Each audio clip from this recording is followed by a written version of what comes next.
Exercice 26, un système de poulies, tout grande nouveauté. Pour équilibrer la force F2 de 300 newtons, alors je peux directement dire ici que ça vaut 300 newtons, on utilise deux poulies mobiles et une fixe selon le schéma. En supposant qu'il n'y a pas de perte, calculer à corps l'intensité de la force F1 qu'on ne connaît pas et les réactions d'appui A, B, C. Pour l'instant, ça nous pose un énorme problème parce que on aurait quatre inconnus, puis dans notre façon de faire traditionnelle, on peut solutionner seulement trois inconnus. Mais en fait, on a plusieurs à chaque poulie son petit système. Du coup, on va pouvoir s'en sortir beaucoup plus simplement. Si je dois encore dessiner mes forces, mes réactions, tous ces systèmes en A, en B ou en C vont arracher, donc vont tirer vers le bas. Donc mes réactions, RC1 sera forcément comme ça, RB1 sera forcément comme ceci, et RA1 sera forcément comme cela.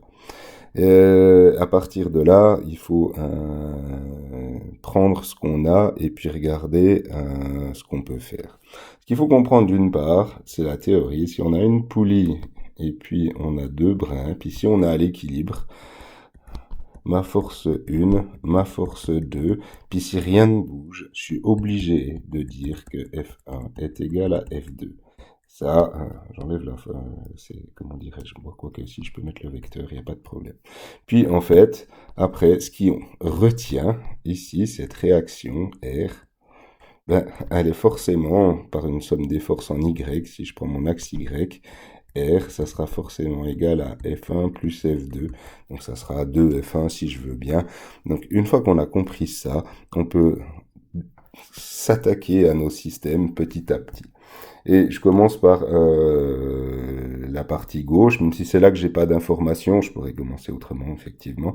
Si j'ai F1, donc qui tire vers le bas, ici j'ai F1 également. Ça, c'est une obligation si je veux bien que ça tourne.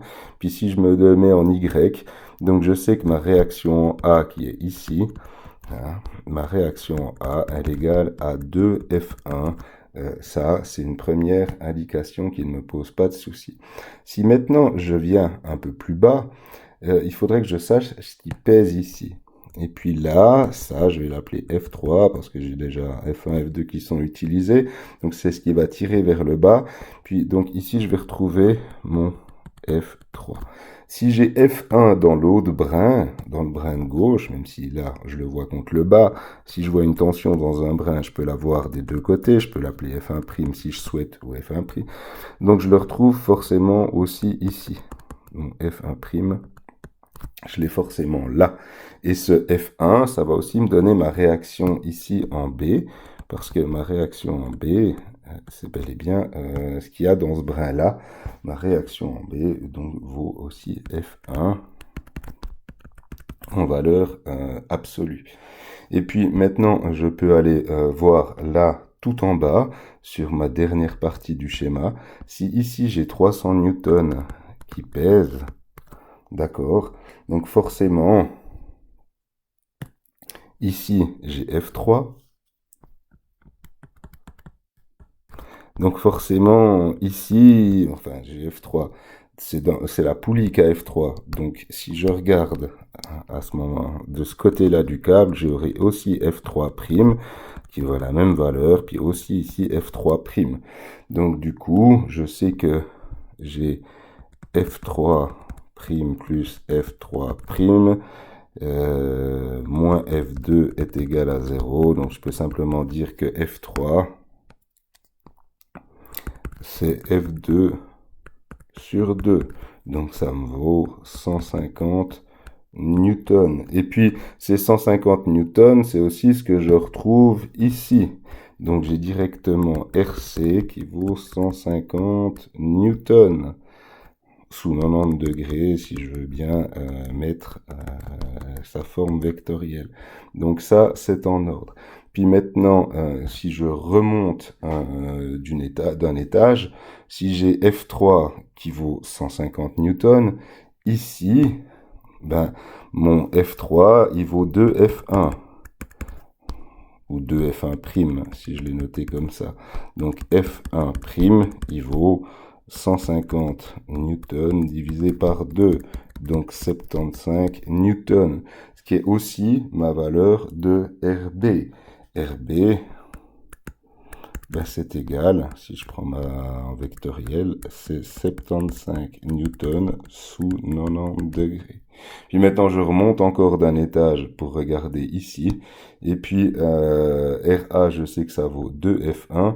J'ai mon F1 qui vaut mes 75. Donc, ma réaction en A, c'est 2 fois 75, ça me fait 150 newtons sous un angle de 90 degrés également. Et puis en 2 temps et 3 mouvements, j'ai réussi à obtenir toutes les valeurs que je voulais. F1, bien entendu, à la fin, je l'ai noté ici. Je vais reprendre comme ça. F1 vaut 75 newtons. Et puis voilà, exercice facilement terminé, alors qu'il avait l'air de poser 2-3 problèmes. Ce qui est vraiment important de comprendre, c'est ce petit bout ici avec la statique. Si je veux équilibrer une poulie, ben c'est que j'ai forcément dans les deux brins la même force, puis ça s'oppose à la charge de la poulie, si je veux bien. Du coup, exercice facile.